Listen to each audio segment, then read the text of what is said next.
Hello बच्चों, क्या हाल चाल, कैसे हो आप सभी का यूनिट्स एंड मेजरमेंट यानी मात्रक और मापन के लेक्चर संख्या 2 में आप सभी का दिल से स्वागत है। जैसा कि आप सभी ने थंबनेल पर देख लिया होगा कि प्रतिदिन शाम 7 बजे आपको लाइव यानी कि एक तरीके से लाइव का मतलब प्रीमियर आपको मिलेगा। डेली आप लोग हमारे चैनल के साथ बने रहिए, प्यार दिखाइए।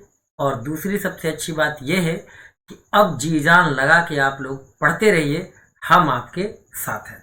ठीक है, तो आप सभी के फ्यूचर के लिए wish you all the very best. आप सभी लोग अगर ईमानदारी से तैयारी करेंगे तो सिलेक्शन जरूर होगा। तो अब चलते हैं आज के अपने इस लेक्चर 2 के कंटेंट की तरफ बिना किसी देरी के। तो मेरे प्यारे बच्चों, पिछले क्लास में हमने आप लोगों को यूनिट्स एंड मेजरमेंट के लेक्चर 1 में काफ़ी कुछ चीज़ें बताए थे, यानी यूनिट क्या होता है, क्वांटिटीज़ कितने टाइप की होती हैं, ठीक है ना। और इस तरीके से सारी चीज़ें, क्वेश्चंस वगैरह सब हमने आपको बता दिया था। आज के इस टॉपिक में यानी कि लेक्चर 2 में हम लोग पढ़ने वाले हैं यहाँ से कि एक्यूरेसी एंड प्रिसीजन क्या होता है। एक्यूरेसी को हम लोग परिशुद्धता कहते हैं, ठीक है, और प्रिसीजन को हम लोग यथार्थता कहते हैं। ये दोनों क्या टर्म है, इसको समझने के लिए हम आपके सामने स्क्रीन पर कुछ चीज़ें दिखाएंगे। ये फोटोज आप देखिए, जैसे कि मान लीजिए ये आप देखते हो ना, डॉट थ्रो होता है ना कि नहीं होता है, आपने देखा होगा डॉट थ्रो। तो जैसे मान लो कि ये सर्कल्स हैं और यहाँ पर डॉट थ्रो किया गया और आप देख पा रहे हो कि सारे के सारे डॉट इसी गोले के अंदर हैं, तो इसको हम बोलेंगे एक्यूरेट। और ये सभी एक ही जगह पे हैं लगभग, तो ये एक्यूरेट तो है ही, साथ में ये प्रिसाइज भी कहे जाएंगे। ठीक, वहीं पर अगर देखा जाए तो टारगेट हमारा यहाँ पर होना चाहिए, लेकिन सारी की सारी बुलेट्स यहाँ पर हिट मतलब हुई हैं, यहाँ पर सारे निशाने लगे हैं, तो इसको हम एक्यूरेट नहीं कहेंगे, इसको हम प्रिसाइज कहेंगे। ठीक, अब ये दोनों क्या होता है धीरे धीरे समझ में आ जाएगा। अब यहाँ पर अगर हम बात करें तो सारे बुलेट्स अलग अलग जगह पे लगा है, रैंडमली फैला हुआ है। ठीक, तो एक तरीके से अगर इन सब का, इन दोनों का अगर एवरेज लेंगे तो यहाँ बीच में आ जाएगा, इन दोनों का एवरेज लेंगे तो बीच में आ जाएगा, और एक ऑलरेडी बीच में है, तो हम कह सकते हैं कि ये एक्यूरेट तो है लेकिन प्रिसाइज नहीं है। ठीक, प्रिसाइज नहीं है। यहाँ पर आप देखो सब अलग थलग है, ये चारों स्प्रेड है, ट्रू वैल्यू यहाँ पर है। तो यानी कहने का मतलब ये रैंडम है सारे बुलेट्स, ट्रू वैल्यू यानी कि टारगेट हमारा ट्रू वैल्यू होता है। तो यहाँ पे जो चीज़ है कि जो टारगेट आपको दिया गया है, जहाँ पर आपको मारना है, इस टारगेट को आप ट्रू वैल्यू समझो। टारगेट को क्या समझो? True value. ट्रू वैल्यू पे आपको हिट करना है, और आप ट्रू वैल्यू के इर्द गिर्द अगर हैं चारों तरफ, तो वो आप एक्यूरेट नहीं है। यानी आपको समझ में आ गया होगा कि हमें हिट कहाँ करना था, हमें हिट करना है टारगेट पर, आप यहाँ पर कर रहे हो, यानी कि रैंडमली सारे के सारे स्प्लिट है। तो इसको हम ना तो एक्यूरेट बोलेंगे ना ही इसको प्रिसाइज बोलेंगे। अब समझते हैं कि एक्यूरेसी क्या है इसी के कॉन्सेप्ट पर। तो एक्यूरेसी होता है जो हमारे मेजर्ड वैल्यू है, क्या कि हमारे जो मेजर्ड वैल्यू है यानी कि मापे गए वैल्यूज अगर क्लोज हों हमारे ट्रू वैल्यू के, तो टारगेट हमारा ट्रू वैल्यू है और ये हमारे मेजर्ड वैल्यूज हैं। अगर ये सभी इसके क्लोज होंगे, अगर इस पॉइंट के क्लोज होंगे, तो हम कहेंगे कि ये हमारा एक्यूरेट है, यानी कि एक्यूरेसी अच्छी है। अगर वो हमारे प्रिसीजन क्या होता है कि अगर जो हमारे मेजरमेंट आपस में क्लोज हैं, यानी कि measured values close to each other, तो उसे हम लोग कहेंगे यथार्थता यानी कि प्रिसीजन। जैसे कि इस वाले में आप देखो और इस वाले में आप देखो, तो मेजर्ड वैल्यूज आपस में क्लोज हैं, तो ये प्रिसाइज है। ये टारगेट पर भी हैं तो ये एक्यूरेट भी है। वहीं पर ये आप टारगेट से दूर हैं लेकिन आपस में क्लोज हैं, तो ये एक्यूरेट नहीं है लेकिन ये प्रिसाइज है। यहाँ पर देखा जाए तो इनका एवरेज अगर लिया जाएगा, एक तरीके से देखा जाए तो इसका जब एवरेज लोगे तो एवरेज लेने के बाद यहाँ पर हिट करेगा। ठीक है, तो हम कह सकते हैं कि ये एक्यूरेट है लेकिन ये प्रिसाइज नहीं है। जबकि यहाँ पर देखा जाए तो ये इस मतलब यहाँ पर ऐसा सीन बन रहा था ना कि ट्रू वैल्यू के, ये ट्रू वैल्यू था, ट्रू वैल्यू के दोनों तरफ हमें ऊपर नीचे राइट लेफ्ट दोनों तरफ हमको वैल्यूज मिल रहे हैं, तो एवरेज लेने पर वो ट्रू के क्लोज आ जाएगा। तो कह सकते हैं कि ये हमारा एक्यूरेट था लेकिन प्रिसाइज नहीं था, क्योंकि आपस में बिखरे हुए हैं। तो यहाँ भी आपस में बिखरे हैं तो ये भी प्रिसाइज नहीं होंगे, लेकिन इनका जब एवरेज लेंगे तो कहीं यहाँ पर आएगा। ट्रू वैल्यू ये है, ठीक है ना, ट्रू वैल्यू कहाँ पर है, ट्रू वैल्यू ये है, तो ये दूर है, इसलिए ये ना तो एक्यूरेट है ना ही प्रिसाइज है। समझ में आ गया? अब आगे बढ़ते हैं। तो सिग्निफिकेंट फिगर क्या होता है, अब इसको समझ लेते हैं खूब अच्छे से। तो सिग्निफिकेंट फिगर हमारा होता है मेरे प्यारे बच्चों कि the significant figure of a given number, अगर कोई नंबर है तो आर दोज सिग्निफिकेंट या important digits which convey the meaning according to its accuracy, यानी कि किस इंस्ट्रूमेंट से मेजर किया गया है, इस बात को भी डिफाइन करना होता है यहाँ पर, ठीक है। और उसके कौन से डिजिट्स इंपॉर्टेंट है, जो आपकी रीडिंग आई है, जो आपका मेजरमेंट है उसको कन्वे कर रहा है अच्छे से, तो उन सभी डिजिट्स को हम लोग सिग्निफिकेंट डिजिट कहते हैं, ठीक है। या सिग्निफिकेंट डिजिट को डिफाइन करने के लिए हम ये भी कह सकते हैं, एक एग्जांपल से समझाएंगे हम आपको, कि मान लिया जाए कि कोई मेजरमेंट आपने किया और मेजर करने के बाद आपके पास कुछ इस तरीके से नंबर आए कि 12.056, ठीक। अब इसमें देखो, तो मेजरमेंट करने के बाद हमको कुछ डिजिट सर्टेन डिजिट होते हैं और कुछ डिजिट अनसर्टेन होते हैं। अब मान लो कि ये 12 हमारा क्या है, 12.5 तक, तो 12.5 तक ये हमारे 05 तक सर्टेन डिजिट था, ठीक है। बात समझ में आ रही है? या इसको पूरे नंबर में इस तरीके से ना लिख के, 0 ना लिख के हम ऐसे लिख देते हैं कि 12.123 ऐसे। अब मान लो ये हमारा मेजर किया है और ये मेजर करने में आया है, लेकिन इस मेजरमेंट में 12.1 तक की डिजिट, यानी ये 3 डिजिट श्योर शॉर्ट है और ये अनसर्टेन है, ये हो भी सकता है नहीं भी हो सकता है। तो जो हमारे श्योर शॉर्ट हैं वो तो सिग्निफिकेंट होते ही होते हैं, यानी कि 12.1 ये तो हमारे सिग्निफिकेंट हैं ही, लेकिन जो हमारे अनसर्टेन डिजिट हैं, ये अनसर्टेन डिजिट हैं, ये पॉसिबल भी है नहीं भी है, थोड़ा डाउटफुल है। तो अनसर्टेन डिजिट में से केवल पहला वाला अनसर्टेन यहाँ पर लिख दिया जाता है। अब टोटल नंबर ऑफ डिजिट्स हो गए 4, तो ये चारों हमारे सिग्निफिकेंट फिगर कहलाते हैं। बात समझ में? यानी कि किसी मेजरमेंट में जो सर्टेन डिजिट है, जो फिक्स है कि ये तो होंगे ही होंगे, जिनको लेके आपका मन, आपका दिल गार्डन ये कह रहा है कि ये तो कंफर्म है कि ये तो होगा, लेकिन ये 2-3 में लोचा है, 2 और 3 थोड़े डाउटफुल है। तो 12.1 कंफर्म है, 2-3 डाउटफुल है। तो डाउटफुल डिजिट्स में तो केवल पहला डिजिट, और जो कंफर्म है वो उतने को अगर मिला दिया जाए तो जितने डिजिट्स का नंबर आएगा वे सभी हमारे सिग्निफिकेंट डिजिट यानी कि सार्थक अंक कहलाते हैं। क्लियर हो गया? और इसी चीज को हम आपको अंग्रेजी और हिंदी में लिखा गया है यहाँ पर कि किसी राशि के मापन में प्रयुक्त वे अंक जो मापक यंत्र की यथार्थता के अंतर्गत उस राशि के मान को व्यक्त करते हैं सार्थक अंक कहलाते हैं। अंग्रेजी में भी वही लिखा है कि the significant figure of a given number are those important digits which convey the meaning according to its accuracy, ठीक है। जो उसके यथार्थता को व्यक्त करते हैं, जो उसके एक्यूरेसी को व्यक्त करते हैं, वहीं उस मेजर डिजिट्स, मेजर वैल्यू का सार्थक अंक कहलाते हैं, ठीक। इसके लिए कुछ रूल होता है, तो आइए हम पहले रूल को समझते हैं। जैसे अगर कोई मेजरमेंट में नॉन जीरो डिजिट दिया गया हो, नॉन जीरो डिजिट का मतलब कहीं पर जीरो ना लगा हो, ऐसे ही दिया गया हो, तो ये सभी के सभी सार्थक अंक कहलाते हैं। जैसे कि यहाँ पर 1, 9, 8, 7, 4, 5 सारे नॉन जीरो डिजिट हैं, तो कितने हो गए? 1, 2, 3, 4, 5, 6। तो यहाँ पर टोटल 6 सिग्निफिकेंट डिजिट्स हैं या सिग्निफिकेंट फिगर हैं, ठीक है। तो ये क्लियर हो गया। दूसरा, all zero that occur between any 2 non zero digits are significant. Example के लिए इस चीज को समझते हैं। जैसे यहाँ पर आप देख पा रहे हो इस एग्जाम्पल में कि यहाँ पर कुछ जीरो यहाँ पर है, एक जीरो यहाँ पर है।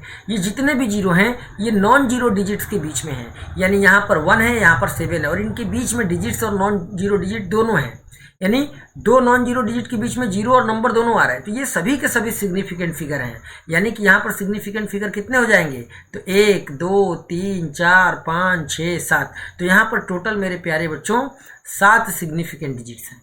उसी तरीके से अगला रूल है कि all zeros that occur on the right of a decimal point and also to the left of a non zero digit, कि नॉन जीरो डिजिट्स के लेफ्ट में हो लेकिन डेसिमल के राइट में हो, तो ये सिग्निफिकेंट फिगर काउंट नहीं होते। तो यानी कि यहाँ पर केवल 1, 2, 3 डिजिट ही सिग्निफिकेंट डिजिट है, बाकी यानी कि समझो नॉन जीरो डिजिट के लेफ्ट में और डेसिमल के राइट में अगर जीरो आ रहा है तो इसे हम सिग्निफिकेंट कंसीडर नहीं करते हैं। समझ में आ गया? अभी चलते हैं इसके और अगले रूल पर कि all zeros that are on the right of a decimal point are significant. जैसे यहाँ पर देखो ये हमारा नंबर है, ये 21 नंबर है, डेसिमल लगा, डेसिमल के बाद में राइट साइड में जीरो है, ठीक है। तो डेसिमल के बाद में अगर राइट साइड में जीरो है तो ये जीरो काउंट होगा, जबकि ये समझ लो कि अगर 0.0023 लिख दिया जाए तो ये वाले काउंट नहीं होंगे, ये वाले हमारे सिग्निफिकेंट है। लेकिन अगर यहाँ पर कोई नंबर आ जाए, यानी कि डेसिमल से पहले कोई नंबर हो, नॉन जीरो डिजिट हो, उसके बाद अगर यहाँ यहीं पर अगर हम कुछ ऐसे लिख देते, जैसे यहाँ पर लिखा आप गया है कि 20.00, तो ये नॉन जीरो डिजिट है और उसके बाद डेसिमल है और इसके बाद हमारे ये जीरोज हैं, तो ये सभी के सभी डिजिट सिग्निफिकेंट है, यानी कि चारों के चारों। तो यहाँ पर हमारे 4 सिग्निफिकेंट फिगर हो जाएंगे। क्लियर है ये रूल? आगे चलते हैं कि all zeros that are on the right of the last non zero digit, जैसे ये इसमें देखो कि ये जो 3 डिजिट है ये नॉन सिग्निफिकेंट है, लेकिन ये वाले सिग्निफिकेंट है क्योंकि ये जो 2 जीरो है ये डेसिमल के राइट साइड में है और नॉन जीरो डिजिट के भी राइट में है। ठीक, तो इस वजह से 3 2 5 यहाँ पर टोटल 5 सिग्निफिकेंट फिगर होंगे। क्लियर है?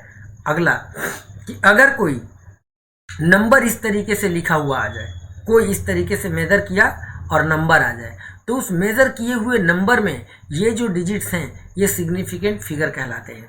यानी कि all the zeros that are on the right of a last non zero digits are significant if they are come from a measurement. अगर ये मेजरमेंट से आया है तब, अगर मेजरमेंट में नहीं है, ऐसे ही कोई नंबर लिख दिया जाए तो ये जीरो काउंट नहीं होगा, केवल 109 काउंट होंगे।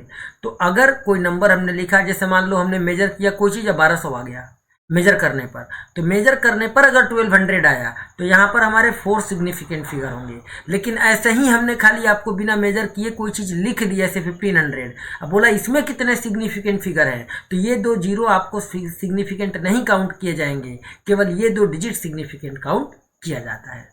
ठीक है, तो आई होप आपको सार्थक अंक निकालने का, पता करने का तरीका पता चल गया होगा। अब आगे चलते हैं कुछ और उदाहरण पे। जैसे यहाँ पे दिया 45, तो इसमें 2 सिग्निफिकेंट फिगर है।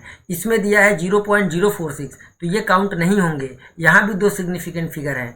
इसमें बात करें तो डेसिमल के बाद राइट साइड में 0 है, तो ये सारे काउंट किए जाएंगे। तो 4 ये, 1 ये, 5 सिग्निफिकेंट फिगर हैं। यहाँ पर भी 4 सिग्निफिकेंट फिगर हैं। यहाँ पर हमारे 2 सिग्निफिकेंट फिगर हैं। क्यों? ये 0 हमारा मेजरमेंट से आया है, नहीं आया, इसमें कोई दिया थोड़ी।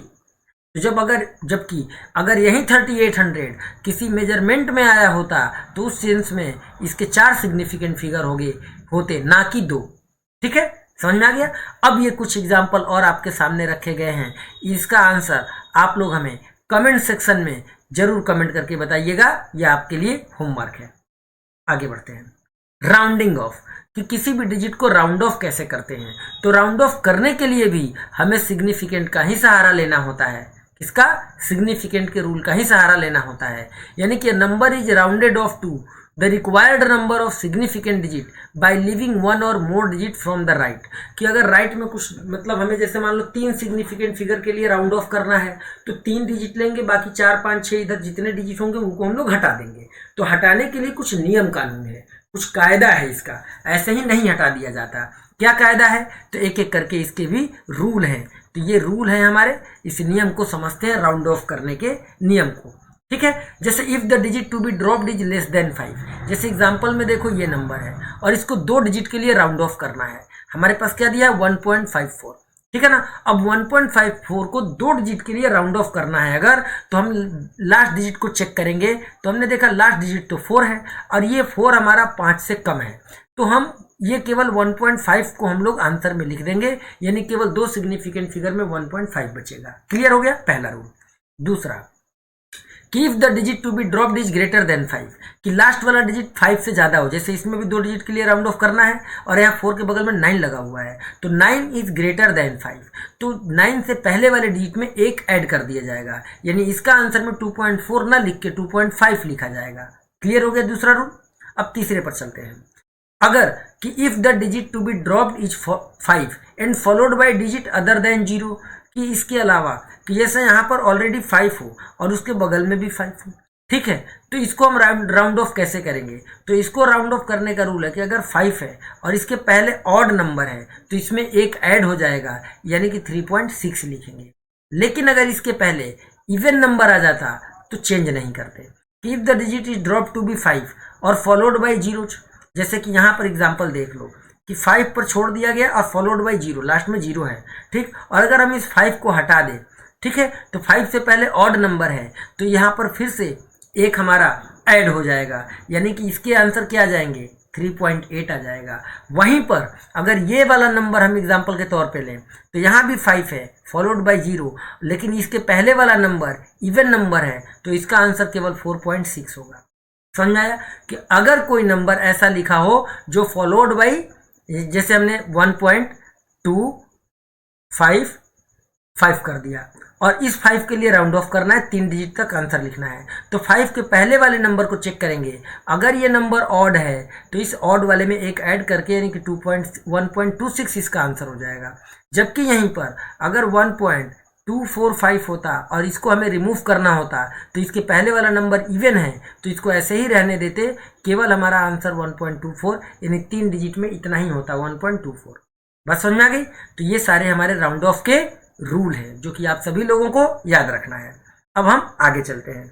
ऑर्डर ऑफ मैग्नीट्यूड, फिजिक्स में इसकी बहुत इंपॉर्टेंस है, जिसको हम लोग परिमाण की कोटि कहते हैं, यानी 10 की घात 10 के पावर घात 10 की घात, ठीक है ना, यानी 10 टू द पावर। इसी को हम लोग क्या कहते हैं, इसी को हम लोग कहते हैं ऑर्डर ऑफ मैग्नीट्यूड। जैसे बड़ी बड़ी चीजें लिखी जाती है, बड़े बड़े नंबर लिखे जाते हैं, इनको छोटा फॉर्मेट में अगर लिखना हो जिससे चीज़ें याद किया जा सके, आसानी से एक दूसरे को कन्वे किया जा सके, समझाया जा सके, तो हम उन बड़े बड़े नंबरों को 10 की घात के टर्म में और अरेंज कर लेते हैं। और कैसे अरेंज करते हैं इसके भी हम तरीके आपको इस एग्जाम्पल से बताएंगे। तो समझिए कि the term is generally used in conjunction with proper off 10 scientific notation, यानी कि किसी राशि के परिमाण को निकटतम 10 के घात के रूप में अभिव्यक्त करने को उस राशि के परिमाण की कोटि कहते हैं। जैसे एग्जाम्पल के तौर पे कि डिस्टेंस फ्रॉम अर्थ टू सन इतना होता है, यहाँ से लेके इतना। अब इसमें कितने जीरो हैं, 3, 3, 6, 3, 9, 1, 10, ठीक है, और 10 जीरो हैं। तो इसको चाहो तो अगर देखा जाए तो 1.5 और एक 10 की जगह एक और जीरो ऐड कर देंगे तो 1.5 इंटू 10 टू द पावर 11 बन जाएगा। तो ये 10 to the power 11 order of magnitude है। 10 टू द पावर 11 क्या है, ऑर्डर ऑफ मैग्नीट्यूड है। तो इतनी बड़ी वैल्यू को इतना छोटा कर दिया जिससे कि ये साइंटिफिक नोटेशन के फॉर्मेट में चेंज हो गया और ये मेमोराइज करने में आसान हो गया। वैसे ही mass of average human cell, mass of average human cell ये 0 पॉइंट में होता है कि 0.0000, देखो 3 जीरो ये, फिर 3 जीरो ये, फिर 3 जीरो ये, फिर 2 जीरो, फिर 1 किलोग्राम होता है। तो इसको कैसे लिख सकते हैं कि पूरा डिजिट गिने 3, 3, 4, 6, 3, 9, 3, 12 टोटल। तो हम इसको ऐसे भी लिख सकते हैं कि 1.0 into 10 to the power -12, 1.0 into 10 to the power, यहाँ पर 10 टू द पावर -12 है। ये साइंटिफिक नोटेशन है। तो किसी भी नंबर को इस फॉर्मेट में लिखने की कला ही पर ऑर्डर ऑफ मैग्नीट्यूड कहलाती है। समझ में आया, यानी 10 की घात को ही ऑर्डर ऑफ मैग्नीट्यूड कहते हैं। समझ में आ गया कि कौनो छोटी बड़ी, जैसे ये इतना मीटर लिखा है तो इसको हम 3.4 यहाँ डेसिमल लगा देंगे, 3 डिजिट ये, 3 डिजिट ये, 6 लिख देंगे कि 3.474 इंटू 10 टू द पावर 6 हो गया। तो 10 टू द पावर 6 यानी जो पावर में 6 आया ये परिमाण की कोटि है, ऑर्डर ऑफ मैग्नीट्यूड है। बात समझ में आई, ये हमारी क्या है, ऑर्डर ऑफ मैग्नीट्यूड है। अब चलते हैं इसी तरीके से यहाँ पर और वैल्यूज आपको दिए गए हैं, इनको आप चेकआउट कर सकते हैं। अब चलते हैं आगे हमारे सामने क्या है, डायमेंशन, जिसे हम लोग विज्ञान की भाषा में यानी कि हिंदी की भाषा में भौतिक राशियों की विमा कहते हैं। ठीक है, तो डायमेंशन ऑफ फिजिकल क्वांटिटी यानी भौतिक राशियों का डायमेंशन क्या होता है, तो जो उनके मात्रक होते हैं, जो उनके यूनिट्स होते हैं, उनको अगर पावर के फॉर्म में लिखा जाए, उनके जो पावर्स होते हैं उन्हीं पावर्स को हम लोग कहते हैं डायमेंशन। यानी मूल मात्रकों पर चढ़ी घातों को विमा कहते हैं, यानी कि the power up to which unit of fundamental quantity या कोई भी फिजिकल क्वांटिटी भी रेस्ट, जिस पावर तक कोई किसी फिजिकल क्वांटिटी का फंडामेंटल यूनिट रेज करता है वही उस क्वांटिटी का डायमेंशन कहलाता है। एग्जाम्पल से समझने के लिए हम आपके सामने इस चाल की बात करते हैं जिसे हम स्पीड कहते हैं। तो स्पीड का फार्मूला तो डिस्टेंस अपॉन टाइम होता है, लेकिन इसका मात्रक क्या होगा, मीटर अपॉन सेकेंड। तो मीटर अपॉन सेकेंड को हम ऐसे फॉर्मेट में भी लिख सकते हैं। तो मीटर के पावर 1 है, सेकेंड के पावर -1, तो इनको रिप्रेजेंट करने के लिए डायमेंशन में कुछ ये सिंबल यूज किए जाते हैं। Metre is a length, a second is a time, तो L के पावर 1 एंड T के पावर -1।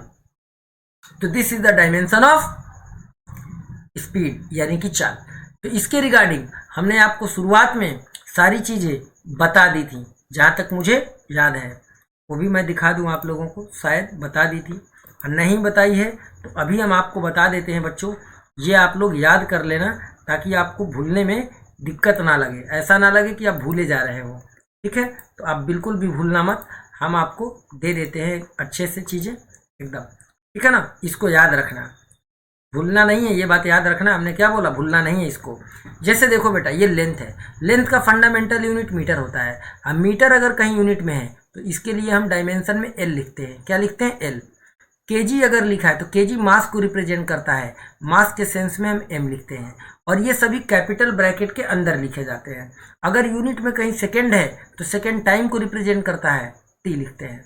अगर कहीं के लिखा है यानी कि केल्विन, तो केल्विन टेम्परेचर को डिफाइन करता है, टेम्परेचर के सेंस में हम थीटा भी लिखते हैं।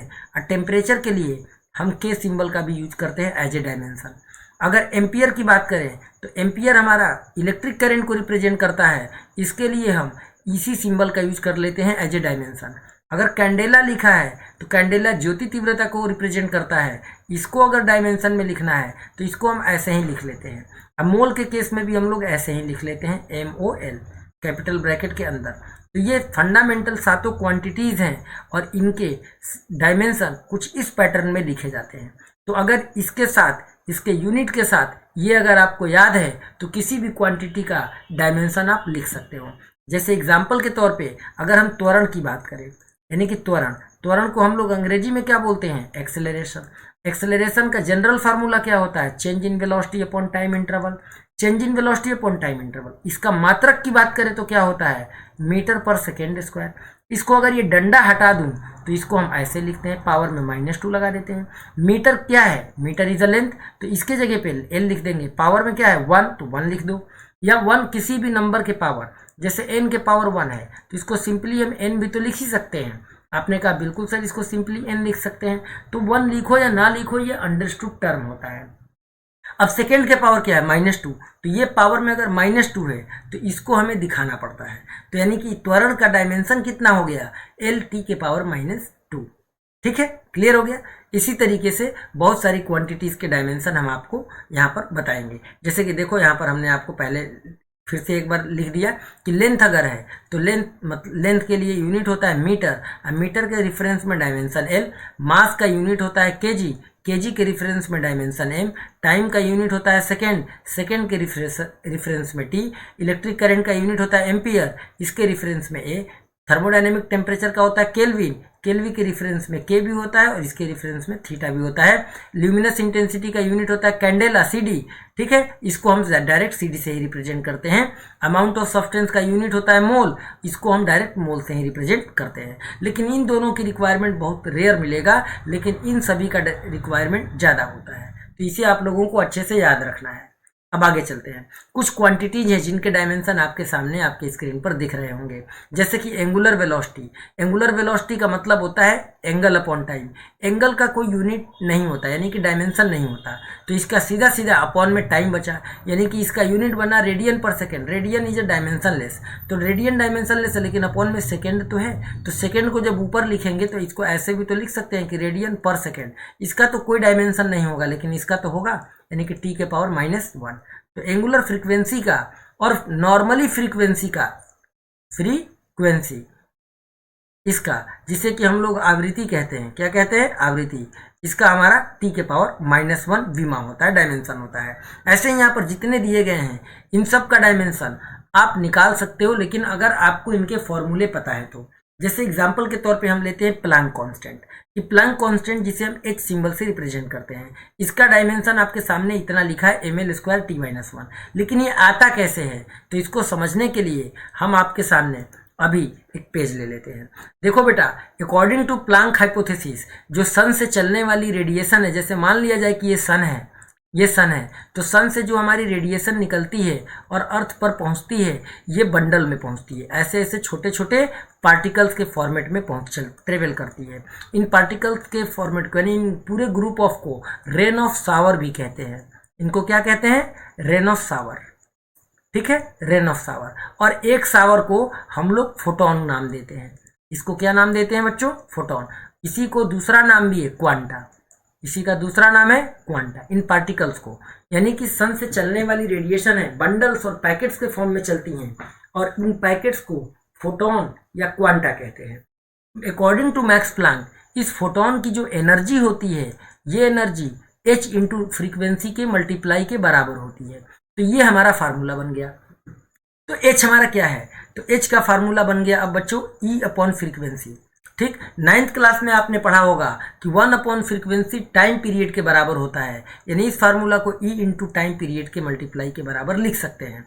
अब एनर्जी की बात करें तो एनर्जी का फंडामेंटल यूनिट क्या होता है, तो एनर्जी का फंडामेंटल यूनिट होता है बच्चे किलोग्राम मीटर स्क्वायर पर सेकेंड स्क्वायर, और टाइम है ये टाइम पीरियड, तो टाइम पीरियड का यूनिट सेकेंड, इसके पावर में 1। जब बेस बराबर है तो पावर ऐड हो जाएगा, जब पावर ऐड हो जाएगा तो बचेगा क्या, केजी मीटर स्क्वायर सेकेंड के पावर -1। अब केजी के रेफरेंस में मास, क्योंकि ये मास को रिप्रेजेंट करता है, मीटर के रेफरेंस में एल, यहाँ पर पावर 2 है तो यहाँ भी 2, सेकेंड के रेफरेंस में टी लिखते हैं, पावर में -1 है तो पावर में -1। इस तरीके से हमारा ये डायमेंशन आ गया किसका, प्लांक कांस्टेंट का। इस एच को ही हम लोग प्लांक नियतांक हिंदी में कहते हैं और अंग्रेजी में प्लांक नियतांक हिंदी में कहते हैं, और अंग्रेजी में इसे क्या कहते हैं बच्चों, तो अंग्रेजी में इसे हम लोग प्लांक कांस्टेंट कहते हैं। बाकायदा इसकी वैल्यू होती है कि 6.6 into 10 to the power -34 joule second. तो ये वैल्यू को भी आप लोग याद रखना, ये भी आपके काम आएगा।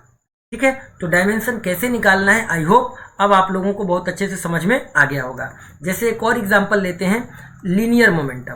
क्या लेते हैं बच्चों, लीनियर मोमेंटम। लीनियर मोमेंटम को हम लोग अंग्रेजी में क्या कहते हैं, तो लीनियर मोमेंटम को इसको हिंदी में, अंग्रेजी में तो लिख ही दिया, हिंदी में इसको रेखीय संवेग कहते हैं। हिंदी में इसे क्या कहते हैं बच्चों, हिंदी में इसे हम लोग रेखीय संवेग कहते हैं। अब रेखीय संवेग का फार्मूला आपको पता होना चाहिए, तो फार्मूला होता है मास इंटू वेलोसिटी। मास का यूनिट क्या होगा, तो तुमने कहा सर मास का यूनिट किलोग्राम। हमने कहा वेलोसिटी का यूनिट क्या होगा, तुमने कहा सर मीटर पर सेकेंड, तो मीटर पर सेकेंड को ऐसे लिखा जाएगा। आपने कहा कि जब ये फंडामेंटल यूनिट हमारा आ गया, जब फंडामेंटल यूनिट आ गया तो हम डायमेंशन लिख लेंगे। केजी के रेफरेंस में मास, मीटर के रेफरेंस में एल, सेकेंड के रेफरेंस में टी, जहां जो पावर लगा हो लगा दो, लगा दिया हमने। तो ये हमारा इम्पल्स का फार्मूला आ गया, यानी कि रेखीय संवेग, यानी कि लीनियर मोमेंटम का फार्मूला आ गया। और इतना ही डायमेंशन हमारा इम्पल्स ऑफ फोर्स का भी होता है। किसका होता है बच्चों, इम्पल्स ऑफ फोर्स। तो इम्पल्स ऑफ फोर्स का भी इतना ही होता है, mlt के पावर -1। तो आई होप आपको ये बात समझ में आ गया होगा। इसको हम लोग बल आवेग बोलते हैं। इम्पल्स ऑफ फोर्स को क्या बोलते हैं, बल आवेग बोलते हैं।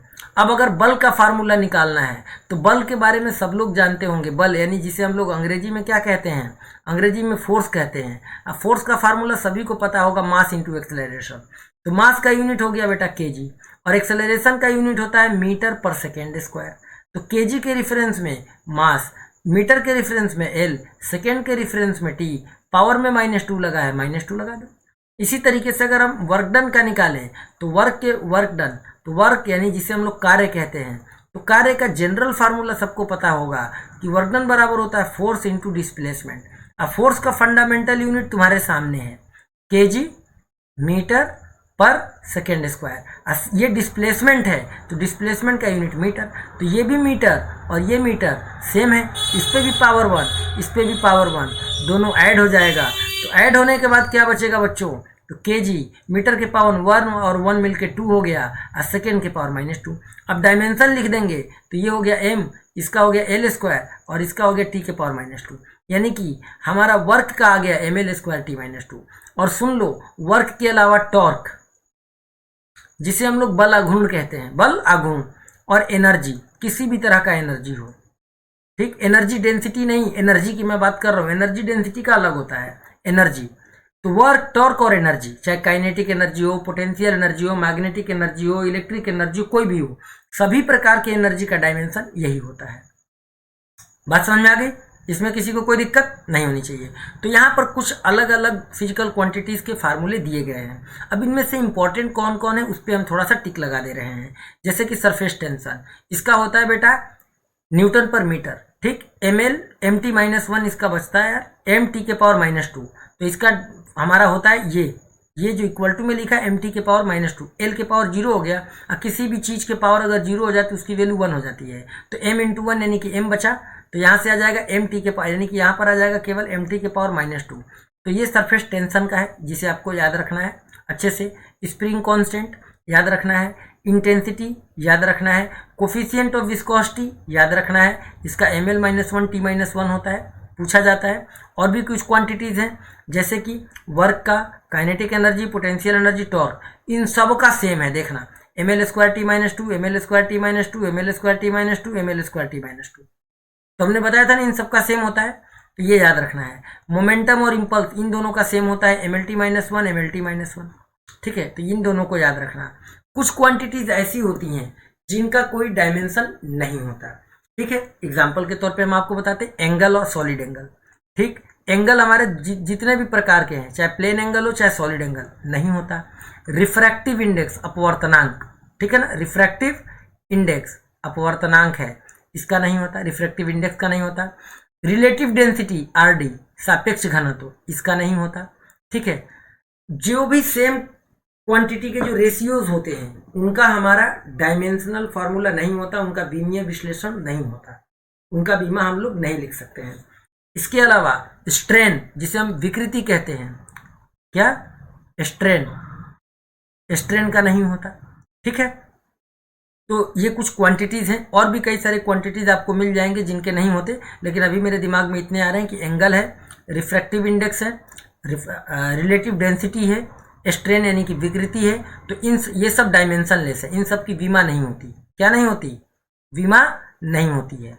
अब कुछ कांस्टेंट ऐसे भी होते हैं जिनकी बीमा होती है, बीमा नहीं होती है इन सब की। अब कुछ कांस्टेंट ऐसे हैं जिनकी बीमा होती है, वो कौन कौन से? जैसे ग्रेविटेशनल कांस्टेंट, इलास्टिसिटी है ना, ग्रेविटेशनल कांस्टेंट कैपिटल जी, इसकी बीमा होती है, ठीक। उसके अलावा अगर हम बात करें तो जब आप म्यू नॉट मैग्नेटिक परमिएबिलिटी, इसकी होती है। इलेक्ट्रोस्टैटिक्स में epsilon not permittivity of free space, निर्वात की विद्युतशीलता बोलते हैं, इसकी होती है।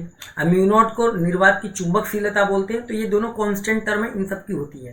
तो बहुत सारे ऐसे कांस्टेंट टर्म भी होते हैं जिनका डायमेंशन होता है, अब बहुत सारे ऐसे कांस्टेंट टर्म है जिनका नहीं होता। जैसे प्लांक नियतांक, तो ये भी एक कांस्टेंट टर्म है लेकिन डायमेंशन होता है। बोल्ट्जमैन कांस्टेंट होता है। Gas constant, universal gas constant R होता है। तो ये सारे क्वांटिटीज के बारे में आप धीरे धीरे जान जाओगे, क्योंकि यूनिट्स एंड मेजरमेंट में जब हम यूनिट की बात करते हैं तो जितनी ज़्यादा क्वांटिटीज पढ़ते हैं उतनी ज़्यादा क्वांटिटीज का यूनिट के बारे में जान पाते हैं। अच्छा, अब यूनिट्स के बारे में जान जाते हैं तो उनका डायमेंशन भी जान जाते हैं। तो जैसे जैसे हम आपको पढ़ाते जाएंगे आगे, वैसे वैसे मल्टीपल टाइप की क्वांटिटीज मिलती रहेंगी, उनके डायमेंशन भी हम आपको बताते जाएंगे, ठीक है। लेकिन आप लोग ये बात याद रखिएगा कि डायमेंशन लिखने के लिए मेरे प्यारे बच्चों, क्या बोला मैंने?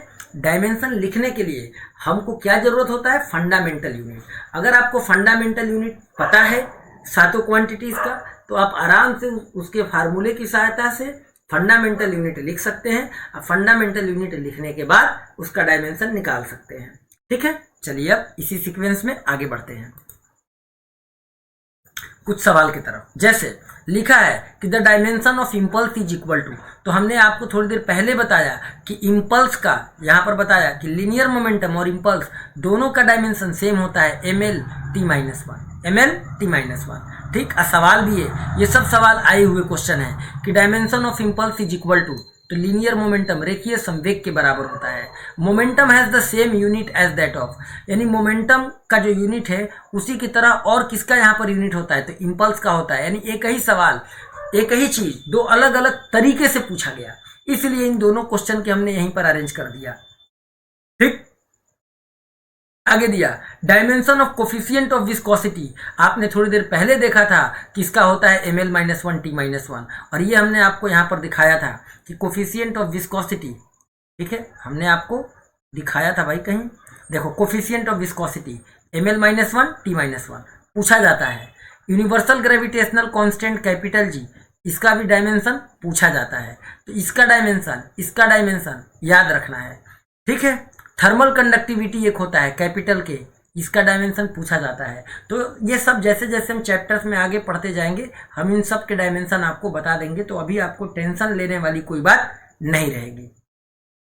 ठीक है, तो इसका पता चल गया। इसी तरीके से बच्चों अब हम आगे बढ़ते हैं इस सवाल पे कि कभी कभी कुछ क्वेश्चन बड़े ट्रिकी तरीके से पूछ लिया जाता है डायमेंशन वाले में। जैसे कि यहाँ पर देखो ये क्वेश्चन है कि if the energy of a photon is equal to h nu where nu is the frequency h is Planck constant then the dimension of Planck constant. अभी आपके सामने हमने थोड़ी देर पहले प्लैंक कांस्टेंट का निकाला था, यस और नो? आपने कहा यस सर, आपने निकाला था प्लैंक कांस्टेंट का, कितना आया था? ml² t-1।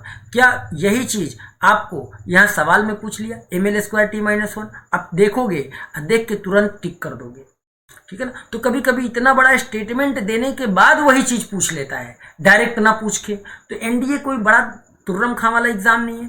तो ये जो पैटर्न मैं आप लोगों को पढ़ा रहा हूँ बेटा, आप ये समझ लो, आप एनडीए की तैयारी कर रहे हो, या आप सीडीएस की तैयारी कर रहे हो, या आप एयरफोर्स की तैयारी कर रहे हो, या आप क्लास 11th में हो, या आप क्लास 11th में हो और आपका फिजिक्स का बेसिक खत्म हो गया है, यानी बेसिक आपका उड़ा हुआ है एकदम, आपको बेसिक के बारे में नहीं पता, तो आप आओ चैनल पे, आराम से देखो, समझो और घर जाओ, ठीक? 8-10 सवाल लगाओ, बात समझे? तो अब आपको क्या करना है कि जितनी चीजें हमने अभी आपको बताई ये आपको बहुत अच्छे से समझ आ गई होंगी, ये मुझे पता है आ गई होंगी, इसमें कोई दिक्कत आप लोगों को नहीं होगा, ठीक है ना? तो इतना पूरा यूनिट एंड मेजरमेंट में इतनी ही सारी चीजें हैं जो आप लोगों से पूछी जाती हैं, ठीक? तो पहले लेक्चर में हमने आपको जितना पढ़ाया वो आपने वीडियो जाके चेकआउट कर लिया होगा, और अगर आपने नहीं किया है तो पहले लेक्चर का वीडियो लिंक इस वीडियो के डिस्क्रिप्शन में मैं डाल दूंगा। और जितना हो सके इस चैनल को सब्सक्राइब करिए, दोस्तों में शेयर करिए, इस वीडियो को लाइक करिए, ठीक है बच्चों? फिर मिलते हैं ऐसे ही अगले कॉन्सेप्ट में, अगले चैप्टर के साथ, क्योंकि यूनिट एंड मेजरमेंट यानी कि मात्रक और मापन आज समाप्त हुआ, ठीक है बच्चों? इतनी ही चीजें आप लोगों से पूछी जाती हैं, कहां पर? एनडीए, सीडीएस और एयरफोर्स में। एक दो बातें और बता दूं क्या? चलो यार रहने, एक दो बातें तुम लोगों को और बता देता हूं। एक दो टर्म यूनिट एंड मेजरमेंट में ही समझ लो, ठीक है ना? क्या पता किस्मत खराब हो, कुछ और पूछ ले। चलो एक चीज और समझ लो, लिस्ट काउंट, जिसे अल्पतमांक कहते हैं, छूटना कुछ नहीं चाहिए। लिस्ट काउंट, इसको हिंदी में क्या कहते हैं बेटा? इसे अल्पतमांक कहते हैं, अल्पतमांक। ये अल्पतमांक क्या होता है? अल्पतमांक ये होता है कि किसी भी स्केल द्वारा, किसी भी इंस्ट्रूमेंट द्वारा क्या न्यूनतम से न्यूनतम यानी छोटी से छोटी वैल्यू मेजर की जा सकती है। तो जिस इंस्ट्रूमेंट से जो सबसे छोटी से छोटी वैल्यू मेजर की जाए वही उसका लिस्ट काउंट कहलाता है। क्या कहलाता है बच्चों? लिस्ट काउंट कहलाता है, ठीक है? तो आप लिस्ट काउंट आपको समझ में आ गया। अब किसी को कोई दिक्कत तो नहीं है अगर लिस्ट काउंट को समझने में? अगर लिस्ट काउंट को समझने में आप लोगों को कोई भी दिक्कत हो तो आप फटाक से हमसे पूछ लो, तुरंत बता देंगे, 1 सेकंड में बता देंगे, कोई ज्यादा टाइम हम आप लोगों से नहीं लेने वाले, ठीक है मेरे प्यारे बच्चों? बात समझ में आई? हमने क्या कहा कि लिस्ट काउंट आप एकदम एक बार में जान लोगे कि क्या होता है, और वो मैंने आपको समझा दिया। क्या होता है लिस्ट काउंट? कि स्मॉलेस्ट, अगर इसको लिखें हम मेरे प्यारे बच्चों तो हम ऐसे लिख सकते हैं कि smallest possible measurement, possible measurement by the instrument, by the instrument is called list count. List count को शॉर्ट में एलसी लिखा जाता है। क्या लिखा जाता है? एलसी, कॉल्ड एलसी, ठीक है? कि smallest possible measurement by the instrument is called LC. Example से समझते हैं, मीटर स्केल। किससे समझते हैं? Metre scale. मीटर स्केल आप सभी के घर में होगा, आप सभी लोग अपने कॉपी में लाइन खींचने के लिए मीटर स्केल रखते हैं। मीटर स्केल में सबसे छोटी क्या मार्क होता है? तो आपने कहा 1 mm होता है, तो इसका मतलब कि मीटर स्केल से सबसे छोटी वैल्यू 1 mm मेजर की जा सकती है एक्यूरेटली। तो इसका लिस्ट काउंट भी कितना होगा मीटर स्केल का? तो इस मीटर स्केल का लिस्ट काउंट भी 1 mm हो जाएगा। क्या हो जाएगा? 1 mm। वैसे ही बेटा जो हम लोग रिस्ट वॉच यानी घड़ी जो पहनते हैं अपने हाथों में, इस घड़ी से सबसे छोटी वैल्यू क्या मेजर की जा सकती है? 1 सेकेंड। तो पहनने वाली घड़ी जो हमारे हाथों में होती है, इसकी लिस्ट काउंट, या आपके घर के दीवार में टंगी है, इसका लिस्ट काउंट सुई वाली, तो इसका लिस्ट काउंट 1 सेकेंड होता है। ऐसे ही कई सारे इंस्ट्रूमेंट हैं, जैसे कि वर्नियर कैलिपर्स। क्या बेटा बोला मैंने? वर्नियर कैलिपर्स, ठीक है? हिंदी में लिख दूं? चलो हिंदी में लिख देता हूं, तुम्हें समझ में आ जाए। Vernier callipers. तो वर्नियर कैलिपर भी एक इंस्ट्रूमेंट है, फिजिक्स में मेजर करने वाली डिवाइस है। इसका जो लिस्ट काउंट होता है बच्चों, ये होता है 0.01 सेंटीमीटर। इसके अलावा एक और होता है इंस्ट्रूमेंट, जिसे हम लोग उस इंस्ट्रूमेंट को बोलते हैं स्क्रू गेज। क्या बोलते हैं? Screw gauge. स्क्रू गेज का जो लिस्ट काउंट होता है वो होता है 0.001 सेंटीमीटर। ठीक है, 0.001 सेंटीमीटर। तो ये आप लोगों को क्या करना है, ये आप लोगों को मेरे प्यारे बच्चों याद रखना है, बिल्कुल भी भूलना नहीं है। क्या बोला हमने कि जो हमारा वर्नियर कैलिपर्स है, वर्नियर कैलिपर्स का हमारा लिस्ट काउंट कितना होता है, हमने आपको अभी थोड़ी देर पहले बताया। तो वर्नियर कैलिपर्स का लिस्ट काउंट कितना होता है? 0.001 होता है। तो हमने आप लोगों को अलग अलग चीज़ों के बता दिए। इसमें किसी भी बालक को किसी भी तरह की कोई समस्या नहीं होनी चाहिए, और अगर समस्या आपको हो रही है तो मतलब कि कहीं ना कहीं तो आपको कोई ना कोई तो दिक्कत है। तो उस दिक्कत को सुलझाइए और जितना पढ़ाया है उस वैल्यू को याद रखिए बिना किसी टेंशन के। आपको किसी भी तरह की कोई दिक्कत नहीं आएगी, ये हमारा वादा है। ठीक है बच्चों, किसी भी तरह की कोई दिक्कत नहीं आएगी। तो जितना हमने अभी आपको बताया, इस बात को आप लोग हमेशा याद रखेंगे। ठीक है, क्या बोला मैंने कि स्क्रू गेज का 0.001 सेंटीमीटर, वर्नियर कैलिपर्स का, कहाँ गए हो बाबू? ओके, ये लिस्ट काउंट कहाँ चला गया? ओके, ये रहा। तो वर्नियर कैलिपर का 0.01 सेंटीमीटर, स्क्रू गेज का 0.001 सेंटीमीटर, मीटर स्केल का अगर इसको सेंटीमीटर में बदलोगे तो 0.1 सेंटीमीटर, और घड़ी का, पहनने वाले घड़ी का 1 सेकेंड होता है। तो ये भी एक हमारा यूनिट्स एंड मेजरमेंट से ही रिलेटेड टर्म्स था, जिसकी वैल्यू आप लोगों से पूछी जा सकती थी। तो ये भी हमने आप लोगों को बता दिया। इन वैल्यूज को आप लोग याद रखेंगे। इस तरीके से हमारा यूनिट एंड मेजरमेंट का द एंड हो गया, खात्मा हो गया। आप लोग अच्छे से तैयार करिए। अगर वीडियो पसंद आ रहा है तो इस वीडियो को लाइक करें, दोस्तों में शेयर करें, चैनल को सब्सक्राइब करें। कोई डाउट है तो कमेंट सेक्शन में जरूर कमेंट करें। इससे पहले वाले पार्ट का लिंक, वीडियो का लिंक इस वीडियो के डिस्क्रिप्शन में डाल दिया जाएगा, पिन कर दिया जाएगा, चेक कर लीजिएगा। थैंक यू सो मच आज के लिए।